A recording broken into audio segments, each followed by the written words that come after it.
자, 지금 보고 계신 화면은 탄핵 심판 첫 준비기일이 열리는 소심판정 모습입니다. 네, 지금 뭔가 준비를 하고 있는 그런 모습인 것 같죠? 자, 앞서서 정영식 그리고 이미선 재판관이 도착을 했다라는 소식을 전해드렸고 지금 정청래 탄핵소추 단장의 모습이 보이고 있습니다. 그러니까 국회 측에서는 우리가 일반적으로 이제 재판에서 볼 수 있는 검사의 역할을 하게 되는 거죠. 그렇습니다. 국회 측, 특히 정청래 법사위원장이 검사 측의 위원장을 맡는 거고요.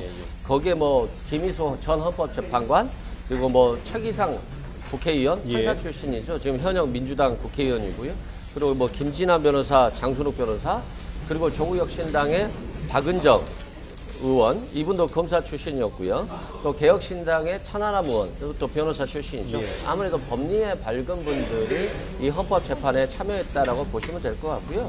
또 야당이 이렇게 방대하게 다 헌법재판에 참여했다라고 하는 것은 결국은 윤석열 대통령의 계엄 사태에 대해서 굉장히 심각하게 본 거고 이 계엄 사태로 인해서 오히려 국가적 비상사태가 발생했다. 외환시장이 마비되고 있고 국정이 마비되고 있는 상황들은 대통령이 비상상태에서 계엄을 한 게 아니라 계엄을 통해서 비상사태가 발생했다는 것이거든요.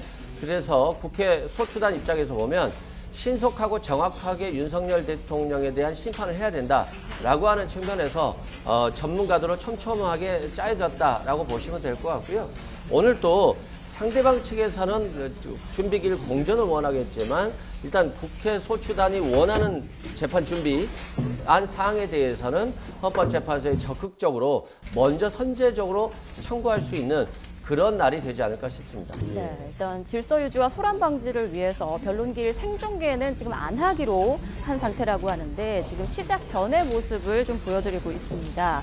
자, 그리고 온라인으로 이제 탄핵 심판 방청 신청을 접수받았다고 하는데 경쟁률이 무려 2,200을 넘었더라고요. 그렇습니다. 지금 2251대 1이라는 어마어마한 거의 뭐 로또 수준의 경쟁력이 아닌가 싶은데요. 박근혜 전 대통령 때 같은 경우에는 탄핵 선고 당시에 경쟁률이 훨씬 넘는다고 합니다. 그때 같은 경우에는 19,906명이 방청을 신청했고 경쟁률이 796대 1, 거의 800대 1인데 그에 비하면 훨씬 더 높은 것 같은데요.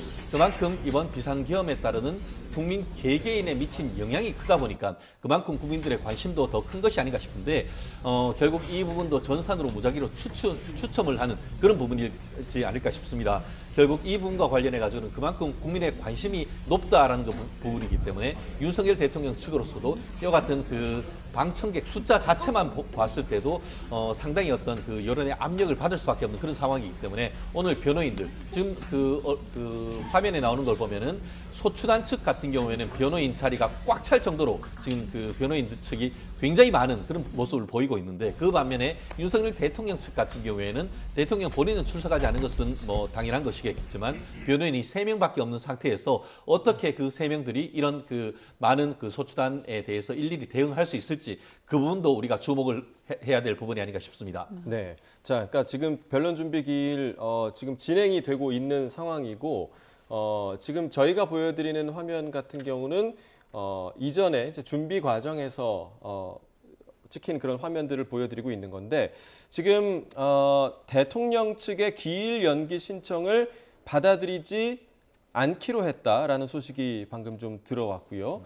자, 국회 측에서는 김희수, 이광범 등 대리인이 전원 출석을 했고 또 대통령 측에서는 배진안, 배보윤, 윤갑근 대리인이 출석을 했다라는 소식이 들어왔습니다. 자, 대통령 측 기일 연기 신청을 받아들이지 않기로 했다. 이 부분 좀 어떻게 봐야 됩니까? 뭐 예상했던 거고요. 변호인들이 오늘 선결을 냈다라고 하는 것은 재판 연기 신청을 하려고 했을 겁니다. 그런데 그걸 또 헌법재판관들이 다 알고 있겠죠. 이게 만약에 이 대통령 탄핵 심판이 아니라고 한다면 그렇다고 한다면 받아들여 줄 수 있겠지만 지금 국정이 너무 불안하고 대외 신인도가 위기에 처해 있고요. 국가적으로 불안정한 상태를 계속적으로 유지한다는 것은 안 되기 때문에 헌법 수호 의무를 가장 중요시하고 있는 헌법재판관으로서는 당연히 오늘 연기할 수 연기를 받아줄 수 없었다라고 판단하시면 될 것 같고요. 그래서 탄핵 소추단이 먼저 오늘 기일에 뭐 증거 신청이라든가 또 주장과 쟁점을 주장하고요. 또 헌법재판관은 변호인들한테 이러이러한 것들을 준비해 주십시오. 다음 기일에는 꼭 재판 절차가 제대로 진행돼야 됩니다라고 하는 주의사항 등을 좀 통보할 것으로 보여지고요. 네.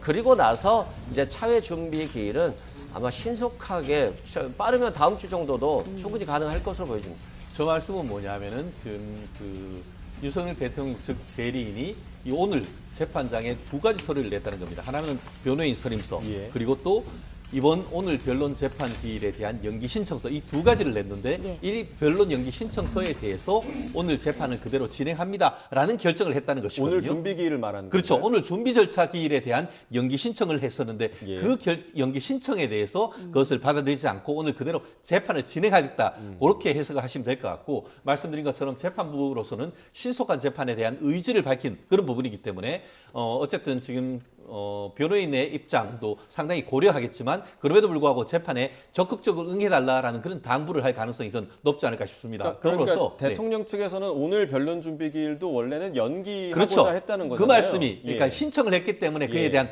답으로서 오늘 변론 기일 연기 신청을 기각했다라는 것이거든요. 근데 실질적으로 변론 준비 절차에 아예 나오지 않으면은 이것은 두 가지 의미가 있는 겁니다. 하나는 뭐냐면은 원칙적으로 민사소송이라는 거에 대해서 절차에 나오지 않으면은 그 청구하는 내용을 자백하는, 인정하는 것으로 받아들일 수 있게 되는 것이죠. 예. 더불어서 박근혜 전 대통령 때 어땠습니까? 박근혜 전 대통령은 탄핵 절차에 실질적으로 소환을 했지만 안 나왔습니다.